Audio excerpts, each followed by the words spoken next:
2-1 ასეთი ანგარიშით დასრულდა სასკოლო ოლიმპიადის ფარგლებში გამართული ტურნირი მინიფეხბურთში. ფინალში ერთმანეთს პირველი და მეხუთე საჯარო სკოლები დაუპირისპირდნენ. დაძაბული მატჩი პირველი სკოლის გუნდის გამარჯვებით დასრულდა. ორივე ადგილზე გასულ გუნდებს ორგანიზატორებისაგან მედლები, თასები და სიმბოლური საჩუქრები გადაეცათ. შეგახსენებთ, რომ სასკოლო ოლიმპიადა განათლებისა და სპორტის სამინისტროების ინიციატივით იმართება. რეგიონებში მას ორგანიზებას ადგილობრივი თვითმმართველობის წარმომადგენლები უწევენ. სკოლებს შორის ფეხბურთში შედგა ვაჟებს შორის ფინალური შეხვედრა, სადაც ერთმანეთს მეხუთე საჯარო სკოლა და პირველი საჯარო სკოლა დაუპირისპირდა. გამარჯვება მოიპოვა პირველმა საჯარო სკოლამ, რომელიც ფინალურ ეტაპზე გაემგზავრება ანაკლიაში.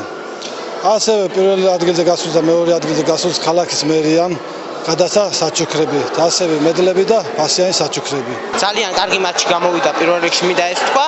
მოწინააღმდეგე ძლიერი ყავდა, მეხუთე სკოლა 2-1 დავამარცხეთ. ეხლა მივდივართ ანაკლიაში 10 დღე და საბოლოო ჯამში კარგი ტურნირი გამოვიდა, კონკურენციაც დიდი იყო. მოწინააღმდეგეშა და ჩვენი შანსები ვფიქრობ 50-40-ზე იყო, მაგრამ რაღაცა გვაჯობეს მაინც.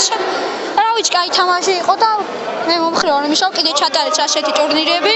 რავი, გამოვიდეს კიდე გამარჯვებულები.